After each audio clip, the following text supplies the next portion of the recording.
who's from Rutgers University, studying in the MA program there. And she's a first-year college composition teacher at the College of New Jersey, I'm sorry.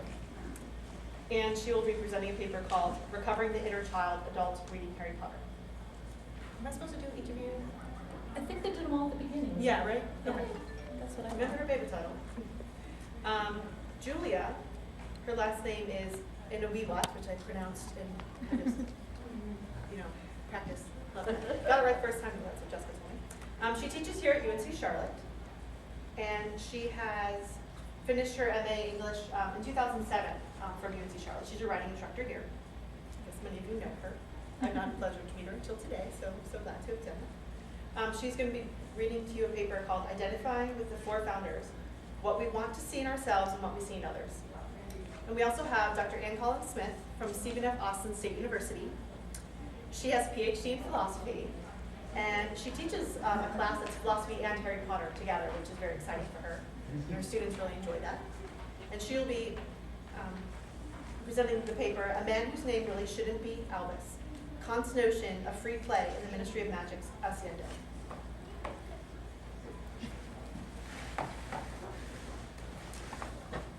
Hi, I'm Jen. This is Recovering the Inner Child, Adults Reading Harry Potter. Some critics have argued that when adults read the Harry Potter series for themselves, it is because they want to escape into a fantastical world where magic is like wishing and being instantly gratified. This escapism, they claim, is temporary and the primary appeal of adults who read the Harry Potter series. Today, I'll argue that adults do not read Harry Potter purely for escapism, but rather read it so they can connect with and recover their inner child, or puer aeternus, an archetype defined by C.G. Jung and explored further by Marie-Louise von Franz. When adults read Harry Potter, they undergo a process defined by J.R.R. Tolkien of escape, consolation, and recovery. This process for readers mirrors the process that Harry, as a crossover character, undergoes each year as he is schooled at Hogwarts and returns to the Muggle world each summer, taking with him new knowledge of who he is and his true nature. When reading the Harry Potter books, adults can indulge in imagination, which Muggles and real adults perceive as dangerous.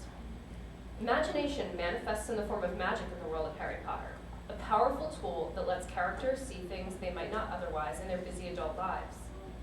While reading about Harry's fictional world, they learn that magic is all around, and they are able to believe that they can not only escape into Harry's world, but also bring imagination back into their everyday adult lives. Instead of pure escapism, I'd like to suggest that reading Harry Potter allows adults to connect to the archetype of the inner child, which was defined by Carl Jung and explored further by Marie-Louise von Franz in her book, The Problem of the Puer Aeternus. Von Franz defines the puer aeternus as someone who remains too long in adolescent psychology. That is, all those characteristics that are normal in a youth of 17 or 18 are continued into later life. In other words, a puer aeternus is an adult who, although has long been through puberty, acts as if he is not, essentially an eternal child. There are both positive and negative sides to the puer aeternus. Of the positive, von Franz says, puer aeterni are generally very agreeable to talk with. They do not like conventional situations, they ask deep questions and go straight for the truth. On the whole, though, von Franz sees inhabiting a state of puer aeternus as a mental condition to be cured. The consequences of curing adults of being puer aeterni is that once you drive people out of this childhood of paradise and fantasy life, in which they are in close connection with their true inner self on an infantile level, then they are completely disillusioned and cynical. And that is precisely the problem with adults. They are disillusioned and cynical. They crave conventional situations and skirt around deep questions that go straight for the truth. Many adults have lost their ability to connect with their inner child, getting caught up in their important and busy everyday lives. Adults, although they have been children, have lost their way to play and imagination. Harry Potter gives them a way back. When adults read Harry Potter, they connect with the puer aeternus. Reading the series does not turn them into puer aeterni, but it does allow them to connect with the archetype and carry it back with them. The process by which they achieve this connection with and recovery of the puer aeternus is explained by J.R.R. Tolkien's theory of escape, consolation, and recovery. While critics of adults reading Harry Potter often focus on escapism, consolation and recovery are what truly engage adults. Escapism might get them reading, but consolation and recovery keep them coming back for the remaining 6 novels in the series. Tolkien says recovery is a regaining a clear view. I do not say seeing things as they are and involve myself with the philosophers. Though I might venture to say seeing things as they are or were meant to be seen, as things apart from ourselves. Reading fantasy literature and the world of Harry Potter in particular allows adults to see things as they were meant to be seen, with a clear view. Adults are able to see themselves apart from the things and events in their quotidian lives. For example, just before Harry's first trip into the magical world, Muggles pass the door to the leaky cauldron and can't see it. Rowling narrates, the people hurrying by didn't glance at it. Their eyes slid from the big book shop on the one side to the record shop on the other, as if they couldn't see the leaky cauldron at all. In fact, Harry had the most peculiar feeling that only he and Hagrid could see it. Prior to reading Harry Potter, adults are like the Muggles who pass the door and never see it. After, they might look a little more closely at the real magic that exists in their lives. Magic is precisely the component of Harry Potter that draws adults into the world and allows them to see with their own clear eyes. Carrie Hughes, in The Guilty Pleasure of Harry Potter, says, Harry Potter books are written for kids, but they do work for adults in part because magic is irresistible. Who wouldn't love to burst into flight from the freeway and wave at the poor slobs stuck in traffic below? Days would definitely be more interesting if we sent messages by owl instead of email. Magic allows you to dream of a world in which you are no ordinary Muggle. I would further that thought by saying that the magic of Harry Potter allows adults to connect to the place where suspending disbelief becomes easy. It's not that they are no ordinary Muggle, but that they can cast off the trappings of adulthood while they are reading. Reading Harry Potter invites imagination back from childhood. They can reach the Puriturnus and engage with it. While adults typically don't lapse into a state of eternal childhood after reading Harry Potter, they are, as Tolkien describes, perhaps able to see their lives with more clarity. James Higgins, in Beyond Words, mystical fantasy and children's literature, recognizes the need for readers to connect with their inner child through fantasy worlds. Higgins, unlike von Franz, has a positive view of identifying with the inner child. A fantasy, he says, they are books which recognize the inner child, and so reach out to him, leading him forth to share experiences beyond immediate tangible horizons. In reading Harry Potter, adults not only leave the real world, but become part of Harry's fully realized magical world. Harry, raised by Muggles, is experiencing the magical world for the first time when he arrives at Hogwarts. Not only is it a clever way for Rowling to explain the magical world to readers as Harry gets to know it, but it also posits Harry as a bridge or crossover character between the magical and Muggle world. For readers, this might be represented in the world of imagination in their everyday adult lives. All real-world adults are, in a sense, Muggles. There is little room for imagination, and it's easy to overlook magic in their serious adult lives. Harry himself undergoes the process of escape, consolation, and recovery in nearly each installment of the series. At the beginning of the school year, he leaves his aunt and uncle's home for Hogwarts, living for 10 months or so in the world in which he really belongs. And most summers, he returns back to the Muggle world, each time taking what he learned with him. Adults reading the series undergo the process with him. Each time they read a book, they are transported to the magical world, learning things about it as he does. In connecting and engaging with the text, they make it their own and bring it back to their lives, much in the same way Harry does. One of the aspects of the magical world that engages adult readers so much is that they willingly suspend disbelief to be absorbed into that world. Engaging with Harry Potter requires a thorough use of imagination, which is both exhilarating and, in Harry Potter, characterized by Muggles as highly dangerous. The Dursleys, a typical anti-magic family, are a prime example of being afraid of imagination. Mr. Dursley, for example, when he sees owls flying around outside in the daytime, hoped he was imagining things which he had never hoped for before because he didn't approve of imagination. Imagination is dangerous because it asks the thinker to reconsider what they know to be true. Uncle Vernon, for instance, is afraid of imagination and noting circumstances that are incongruous because he's afraid he will have to acknowledge anything beyond his tiny Muggle world. In the real adult world, imagination, asking questions, and thinking critically can be equally dangerous. Uncle Vernon recognizes this. In The Sorcerer's Stone, Harry asks Uncle Vernon a question while they are at the zoo for Dudley's birthday, and Rowling narrates, if there was one thing the Dursleys hated more than his asking questions, it was his talking about anything acting the way it shouldn't, no matter if it was a dream or even in a cartoon. They seemed to think he might get dangerous ideas. Uncle Vernon is terrified to have his Muggle world challenged. Then he would have to accept that his was not the only one. that his world might be inferior, and that he might have something to fear from his nephew whom he is trying to suppress. More than fantasy or fiction, imagination pushes people to examine the status quo and challenges dominant ideologies. In exercising imagination by reading Harry Potter, adults are pushed to imagine the possibilities for their own lives apart from the magical world. Higgins also agrees that fantasy literature serves a higher function than pure escapism. Of children reading fantasy stories, he says, mystical fantasy for children leads not merely to escape from reality, but that instead it intensifies the realness of the child's surroundings and gives him an awareness of the communal quality of his innermost feelings. For the child, it is realism in its purest form. For an adult, the escape into fantasy also intensifies the realness of his surroundings. When adults read Harry Potter, they get away from their own world, but they also begin to understand it differently through the process of recovery. They are able to see materialism, conformity, and convenience, commodities of the Muggle and adult world, and not what are most important. Adults likely don't read Harry Potter in search of their inner child. However, when they emerge from Harry's world, they have undergone a transformation. They have been allowed into a world where they can see themselves through the eyes of the magical world, a world that is critical of the Muggle world, which is merely a metaphor for adulthood without imagination. Imagination is dangerous because it asks adults to step outside their comfort zone, to connect with their inner child, and to see life with a clear view, to consider their world and what is really important.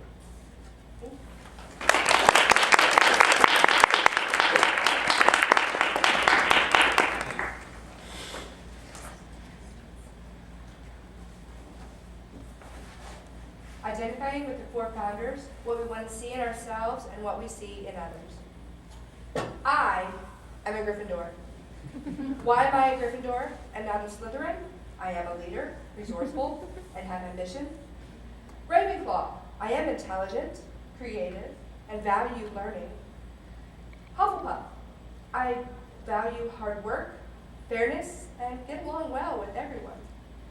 Even though Gryffindor values courage, bravery, loyalty, nerve, that does not mean I don't fall into other house values also. Gryffindor is just who I identify with the most. The question is why? J.K. Rowling has ingenuously planned for her audience to identify and relate to each house because of four simple reasons. The four houses are associated with the four basic elements: earth, air, fire, water.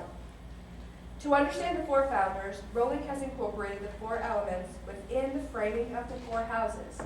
Through this framing, the reader, of any age or gender, identifies with a house. To understand why we identify with a certain house, we must first understand all aspects in which Rowling uses to give each house a separate identity.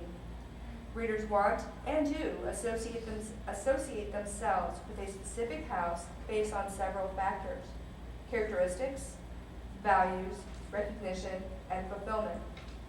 We as readers identify ourselves with a character and/or a house founder because that is how we see ourselves and what we value. There are numerous internet quizzes to sort us into houses and according to our values. The quizzes sort us into what meets our expectations, although we are sometimes surprised. I recently took one of these quizzes several years after this same quiz sorted me into Gryffindor, and it put me into Slytherin. Had something changed about me and my values? Have I changed? Am I like Harry, and through choice, want to be identified as Gryffindor?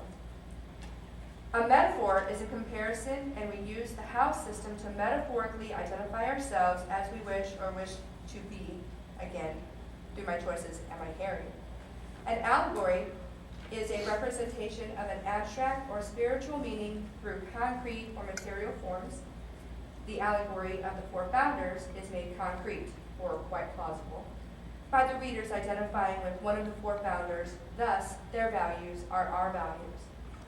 Metonymy is a figure of speech in which one word or phrase is substituted for another with which it is closely associated, such as crown or royalty.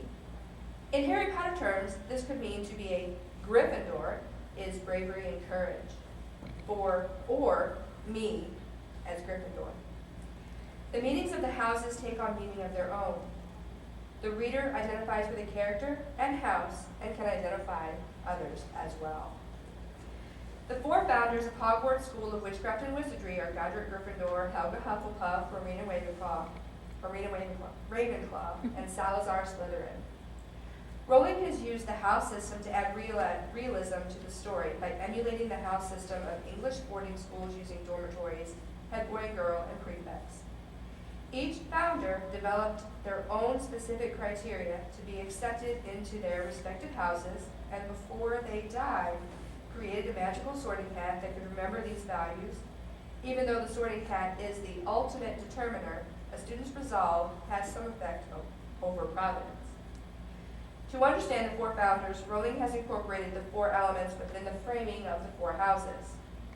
Those who are familiar with Wicca, a pagan religion from prehistoric Europe, possibly descended from folk magic, Druidism, and esotery, know that the four cardinal elements are a key feature for the practice.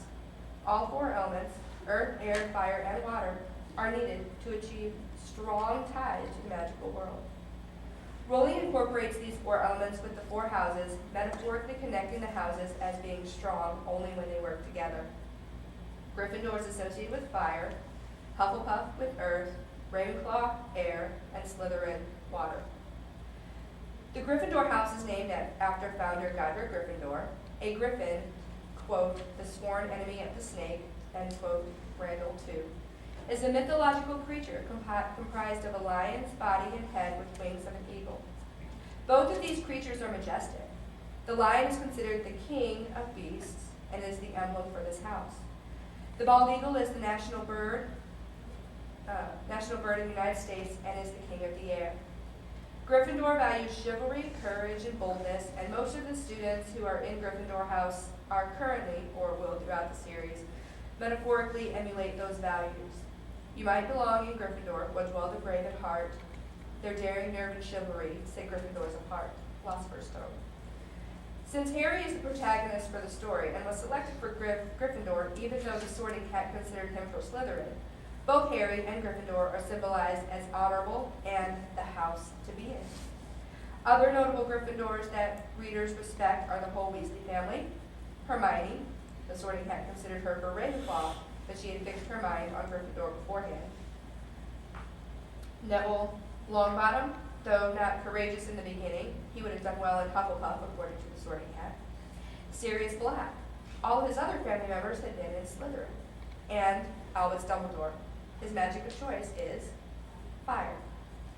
The element of fire is associated with courage, transformation, passion, strength, and its direction is south. The Gryffindor dormitory is in the South Tower on the 7th floor. Colors connected with this elemental are blue, orange, red, and gold. In addition, the signs of the zodiac linked to fire are Aries, Sagittarius, and Leo.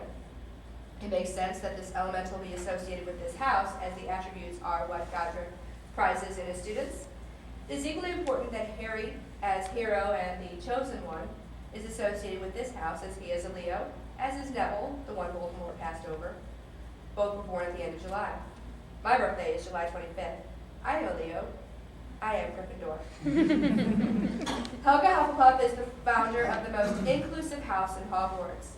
Hufflepuff's emblem, the badger, is not associated with either myth or magic, but is a solitary animal that burrows underground and is a close relative of the weasel, Rowling's favorite animal. Pomona Sprout is the head of the Hufflepuff house that values hard work, fair play, patience, and friendship. Quote, you might belong in Hufflepuff, where those are just and loyal. Those patient Hufflepuffs are true and unafraid of toil, end quote.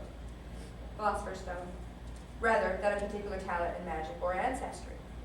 Hufflepuff is associated with the elemental earth because, quote, earth is the realm of abundance, end quote, Colin 43. And its attributes include birth and death, growth, teaching and learning, nurturing, wisdom, food, fields. It is then fitting that the dormitory is located near kitchens. Ritual forms and types of magic associated with earth are burying, planting, making images in the dirt or sand, digging, and gardening, which is why the last name Sprout for the herbology instructor is quite appropriate, and their most celebrated student is Cedric Diggory, as in digging a hole. As a house, Hufflepuff tends to treat others fairly, and house members quite often cross boundaries by having close friendships with others, not at their houses. And Cedric utilizes fair play during the Triwizard Tournament. The Sorting Hat describes Helga as being from a broad valley, which metaphorically symbolizes her broad view of accepting students who might not fit neatly but be accepted into other houses. Ravenclaw, Rowena's last name, clearly reminds us of the raven, which is a highly intelligent creature. Taken from an ancient story told in Puget Sound, the raven is responsible for the creation of the world and that it, quote, helped to bring the sun, moon, stars, fresh water, and fire to the world, end quote. childrenofthesun.net. This is retold in another Native American myth, how Raven helped the ancient people. The element of air is associated with Ravenclaw because air is the element of the intellect. It is the realm of thought, which reflects the attributes Ravenclaw prizes in their students, which include abstract learning, creativity of mind, intellect, mental powers, and is associated with towers and the direction is west. This is fitting for Ravenclaw because their tower is located past the Knight statue in the West Tower. Air is linked with yellow and blue of all shades, and connected with birds, especially eagles and hawks. Symbolizing the cardinal element air, Ravenclaw is therefore the metaphor for bringing the houses together in the creation of the world of Harry Potter. Even though the actual emblem of Ravenclaw is the eagle, which is the sacred bird in Native American legends, the raven still fits in metaphorically. Lastly, the element of water is related to Slytherin. Some attributes of the elemental water are mystery, fidelity, courage, birth, sorrow, lakes, wells, springs, oceans, and the colors blue, green, aqua, and silver. Quite appropriately, the Slytherin dormitory is located deep in the dungeons under the lake. Founded by Salazar Slytherin, this house is considered the house for those who are power-hungry, cunning, ambitious, and prizes resourcefulness, fidelity, and courage. In addition, in this house, there seems to be an air of mystery within the frame Rowling uses. Tom Riddle, who is actually Lord Voldemort, is one example, as his last name means mystery. Harry, a Gryffindor, is the chosen one, according to prophecy, to have a final battle and hopefully defeat Lord Voldemort, as Riddle was a Slytherin. Quite appropriately, Draco Malfoy belongs to the Slytherin house, as the constellation Draco resembles a serpent but is actually a dragon, and Draco is Latin for dragon and serpent, the tyrannical Athenian lawgiver, whence we get draconian law, and possibly the name of one of Actaeon's hounds that tore apart their master in Greek mythology. As we know, his last name Malfoy is reminiscent of malfeasance and French for bad faith. The enemy of the snake is the weasel. Here I am reminded of Hufflepuff's emblem and the Weasley family. Just as the story of the snake and the weasel being pitted against each other, the story of Ron and the other Weasleys, and Draco and his parents, are the metaphor of one pitted against the other in a battle that can only end with one devouring the other. Even though Slytherin is represented in the books as where all evil comes from, there is good that comes from this house, and the qualities are respectable. Empedocles, 490 BCE to 430 BCE, is best known for being the originator of the cosmogenic theory of the four classical elements. Each of the elements is associated with traits and meanings as well as with directions on the compass. Hippocrates, 460 BCE to 370 BCE, used these elements as well to describe the workings of the human body. Were they spot on with what they spent their lives studying, or can the results be mixed? We as the reader can see that Harry could be in Slytherin, Hermione could be in Ravenclaw, Neville could be in Hufflepuff, because they have the characteristics. However, they were chosen to be in Gryffindor. Does Draco have what it takes to be in Gryffindor? Does Luna have what it takes to be in Hufflepuff? Does Cedric have what it takes to be a Slytherin? Unfortunately, we don't have enough inside information about their characters as we do Harry, Ron, and Hermione, but they quite possibly do. If so, then why were they placed by the Sorting Hat into their respective houses? In addition, why do we identify with certain houses? Many people do not fit neatly into one house or the other. We have characteristics of other houses but choose to identify with one over the other based on our values. I do not fit neatly into one house because I have characteristics of all four. I am a Gryffindor because I choose it and I will defend it. The question that Rowling puts forth in sorting into houses is that it is ultimately our choice. When we look at the houses, we can see that one cannot exist without the other. They are intertwined. The houses are separated, but all four can't exist without the other, and your personality comes through with the house you choose, even though you might have characteristics of all four. Rowling set forth dividing the houses into the four elements for literary purposes, but shows us, through Harry's view, that it is choice that is the final determiner. So which house would you choose? I am a Gryffindor.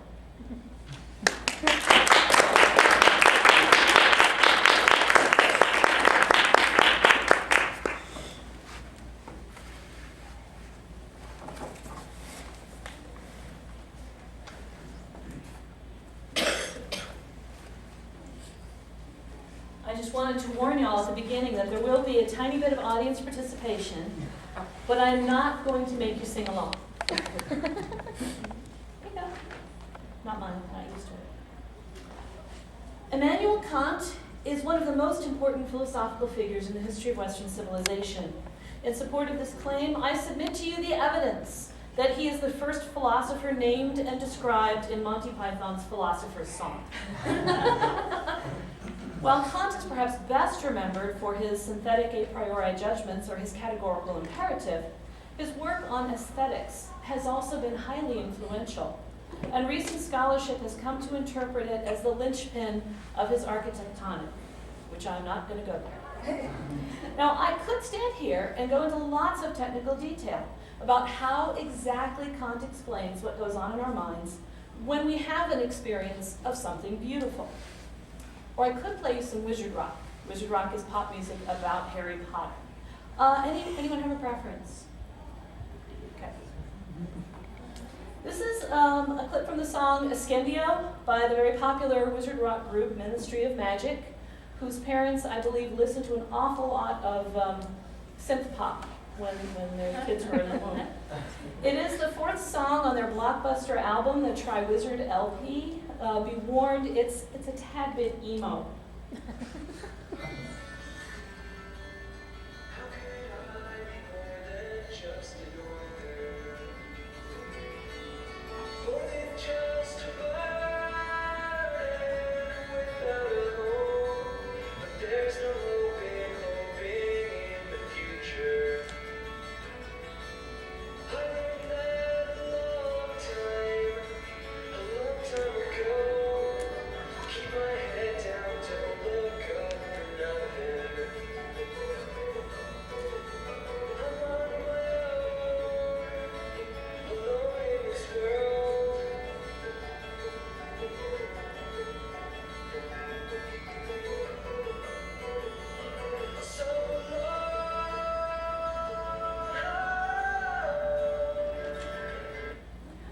Song about?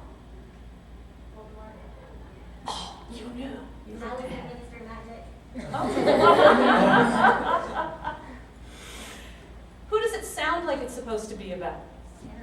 Harry, having grown up as an orphan without a home. But if you listen to the beginning of the second verse, we have to get through some instrumental stuff first.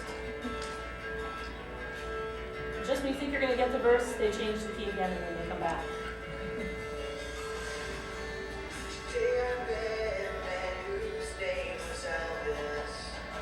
See, at this point, I'm supposed to say, okay, who is the song really about? And you say, it's not about Harry. Who told Harry that he was a wizard? Hagrid. And here it's Albus, and we can hear what the message was.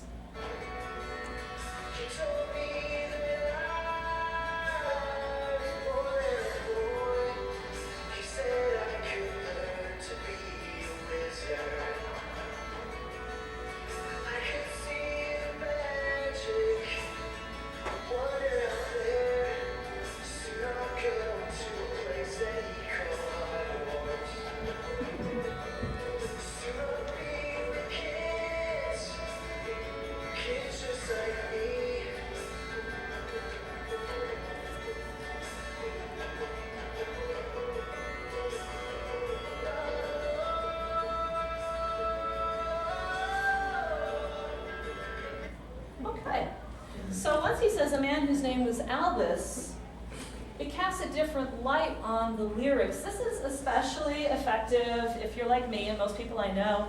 And a lot of times when you're listening to music, sorry, I stepped away from the camera.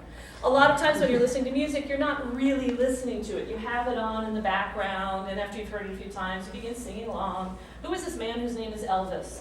No, Albus. Albus. Wait a minute.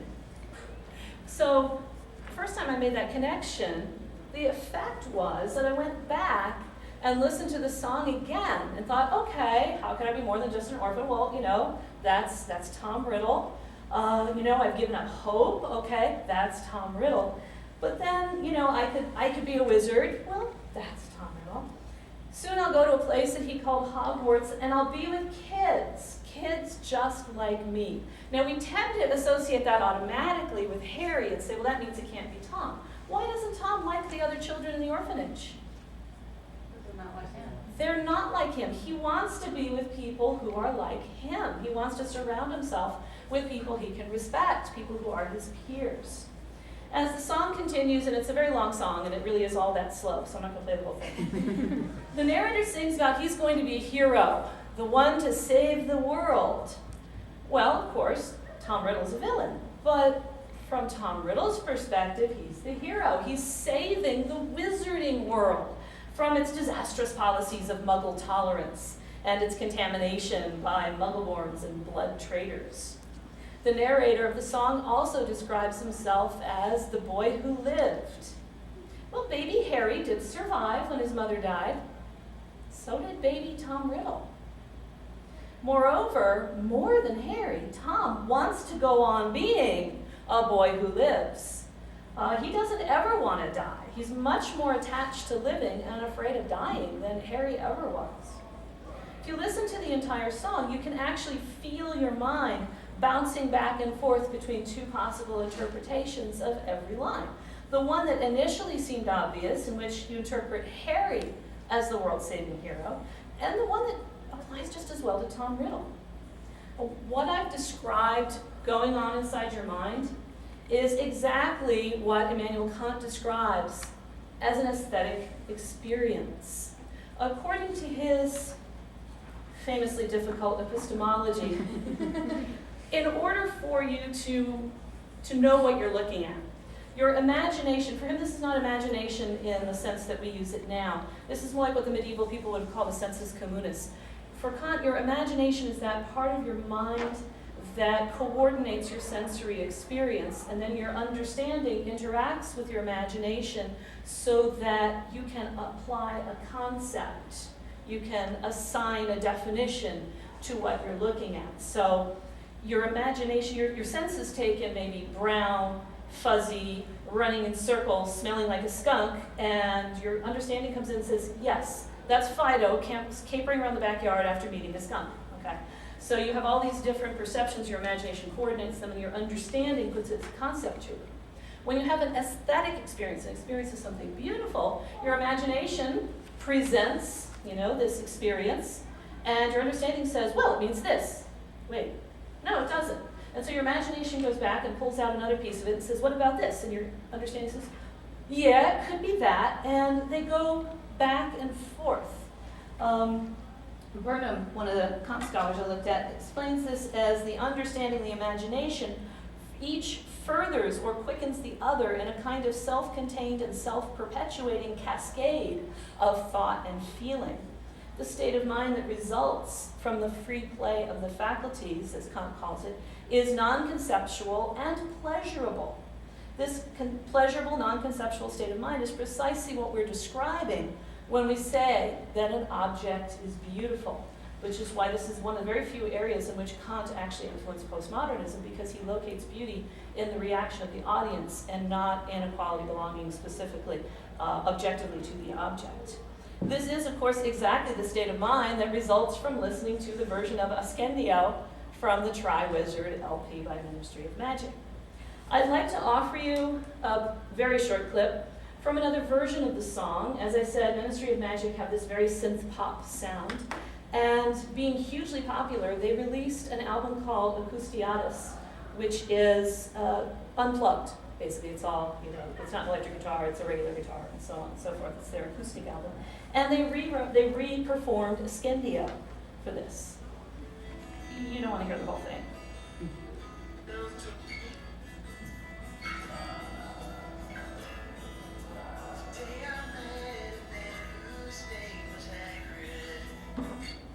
They fixed it. They took out the beauty. This is no longer an aesthetic experience of the kind that Kant would recognize as engendering the free play of the faculties. It's just an emo song with a pretty guitar. So yeah, it was broke, but they shouldn't have fixed it.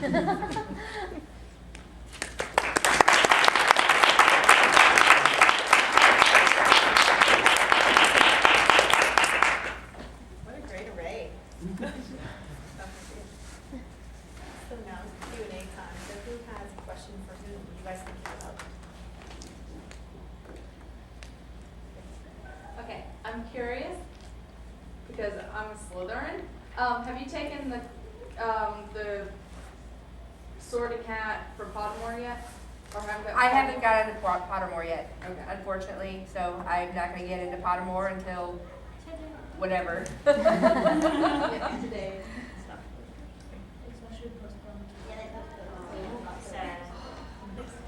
I have something for Miss Julia too. You talked about how you were sorted into Slytherin before. I was wondering, how would you respond to Dumbledore when he says sometimes we are sorted too soon?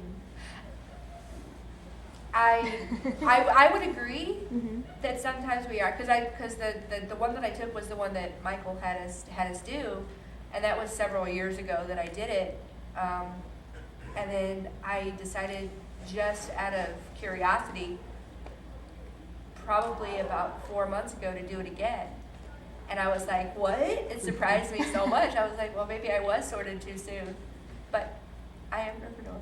I agree with that because I've always been a Hufflepuff. I'm a Hufflepuff. And when I got into Pottermore, I was sorted into Ravenclaw, and I said, no. I'm sorry, but I'm a Hufflepuff, so I totally agree with that. I think going along with Haley's thought, I'm a Ravenclaw. And we in the club, we had some people who wanted to transfer to other houses after they took their Pottermore quiz. It's like, no, I'm not in that house, I'm in this house now. And at first I had such an issue with that because I was like, how can you switch houses? That's like traitorous. Because I've been a Ravenclaw since 1998 when the first book came out.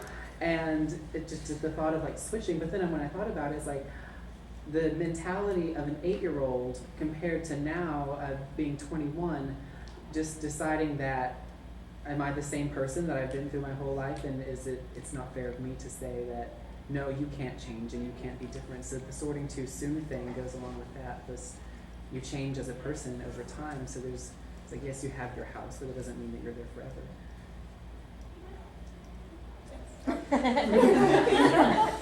So I'm wondering, I mean, if one of the most important things is choice, what does it say about fate and free will? And did Harry ever have a decision in saying, I'm not going to do this and I'm just going to walk away? I mean, was that an option, or do you think that fate had a stronger In hand? Rowling's framing of the story, no. He didn't have that choice. He either had to choose Gryffindor or Slytherin in her framing of the story, but he had the choice of whatever he wanted to do. He could have, I guess, maybe said, I don't want to be either one, I want to be Ravenclaw, but that would have changed the whole aspect of the framing of her story in the first place. There's a Wizard Rock song about how if you want to get sorted into Slytherin, the real prerequisite is that you have to be able to make fun of Weasleys. Oh. I have a question about the Wizard Rock. Have you heard of the band Harry and the Potters? Oh God, yes. I'm gonna admit I haven't been a big fan of the Wizard Rock, but one of my friends was really into it. She liked the Ministry of Magic. And I was always partial to Harry and the Potters because they were one of the earlier ones, and they don't really sing that great. Oh, no. It's very rough. But I like The them all Gryffindor more Common for Room that. Rejects are the only people I know who sing worse than they do. But they have this wonderful garage band sound. Yeah, and I was thinking of that when you were talking about aesthetics, because you know, initially you're like, oh, this sounds like crap, but then you listen to it, it's really catchy, and some of their lyrics are pretty clever too. Yeah. Ms. Julia, did you by any chance do your research and actually found the meaning of why Hufflepuff is named Hufflepuff? Anyway. Yes, it's actually from this is actually a shorter version of my master's thesis, which is over 50 pages. But yes, Helga means holy, as in dig a hole, but holy as in sacred, holy, sacred. And Hufflepuff is a play on words for hard work, you huff and puff. I have a comment. Oh, go ahead. I have a question for Jennifer. Would you say that, like as an adult reading the novel, it has the same like escapism recovery effect if you're rereading the novel? Like if you read it when you were younger and you read it again as an adult? I think it does because it also allows you to touch on nostalgia. And so you're not only reaching into an inner child that you might have lost touch with, you're actually reaching back to this part of yourself that you've experienced. So the inner child, I think when we read it as adults, if we're only reading it for the first time, we're sort of capturing our own childhood, but when we reread it, we're actually touching back to the time when we read it and we experienced that connection the first time. And so I almost think that rereading it is a richer experience in many ways because it brings back such wonderful feelings for us. So I don't know about you, but when I saw the movies, and I know that it's a very controversial movie and book, but watching the movie allowed me to go back to that point when I was reading it and sort of remember how I felt, like in this very last movie when he, you know, goes through the tunnel to get to Hogwarts. I just burst into tears because I remember the very moment in the book when I knew that this was it, and so it allows us to get that emotional connection, and so I think rereading is probably more powerful. I was thinking about that because the first time I read it was for a class for Dr. Connolly from the school, and I had never read it, and that was 2 years ago. And then I was rereading it recently, and I went from being a muggle, like when I was in school, you know, I had to be serious, and I had a job, and I had to do it for work, and I enjoyed it. But then reading it for leisure time, like, it's like my candy when I go home. So I really I love that parallel that you said, that, you know, it's every time Harry goes off to Hogwarts is like when I open the book, I get to go too. And I just thought that was like very clear when you explained that, and I really liked that. I'd like to ask Jennifer too. You described a very plausible hypothetical construct for adult reading, but I wonder what evidence there is really that adults do read it like that. I know it can't be scientifically demonstrable, and I'm sure it accounts for some adult readers' response. I don't think it particularly describes mine, for instance. And so where would you go to find demonstration of your hypothetical construct? I think reader response is always tricky because you have to do broad surveys, and so I'm relying mostly on critics and adult critics who have read the book and received it in a certain way. Of course, there are adults who have, you know, completely rejected reading Harry Potter.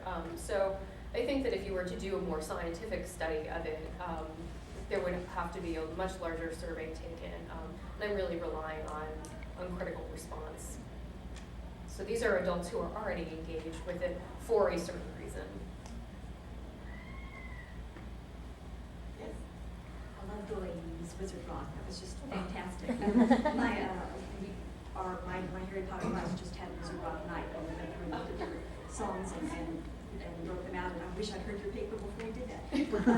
But thinking then of fan response and everything, my question is actually about the houses, because thinking about Wizard Rock and bringing that to bear. If you have any comment on fan reaction against the sorting, and here I'm thinking of the Walking Willows song, "The House of Awesome," because the whole idea is students at Hogwarts are sorted into houses according to whatever that sorting hat says they ought to do. But he's breaking out of that and creating the House of Awesome, and they accept everybody. And so his whole lyrics are we accept everyone, regardless of race, religion, creed, or sexual preference. And so he goes through and explains how everybody's involved in the House of Awesome as a reaction against what the Whopping Willow sees as exclusionary practices in the sorting. I wondered if you see any larger fan response saying, actually, these 4 options aren't enough for me. I either want to combine 2 or do something completely different. Well, I hadn't come across anything like that, except when I was looking at some of the fandom out there that talked about why they are some of the good things about their houses. There was one that was one person from Ravenclaw. It was taken from the Hogwarts Houses website, and where people who are sorting the houses write an essay about their house. And one person from Ravenclaw said that there's a lot of people that want to get into Ravenclaw, and they have to apply to get into Ravenclaw, and she has to deny them for several reasons. But some of them said that they don't belong into any of them, and that's the closest I've come to. But they have to be put into one of them. But that's the closest I've come to anything about fandoms and not fitting in, is being either denied access into that house for several reasons, or not fitting into any of them. I've seen some like image mashups online. Like, I've got no real good source other than Tumblr, but I've seen one I remember was like Slitherclaw or something, and it was like a snake and then like the bottom of a raven or something. It was like somebody had drawn themselves this picture. And I liked it because I'm always like, let's just do this, let's do that. So I've seen something like that. I know, again, we're talking about Pottermore, that some people are really upset about the houses that they're being sorted into because, for those of you who haven't gotten in yet, they kind of ask you really off-the-wall questions, like heads or tails, black or white, stars or moon. It's like, how does that have to do with anything? And they get put into houses that they haven't associated themselves with for years. So I know if I got anywhere other than Ravenclaw, I'd have been very upset. Fortunately, I did say something. But I know the other people have been put in the wrong house. They said no, that it's the wrong house, and they're really upset by that. So that's kind of like, again, the rejection of, that's not me, that's not who I am.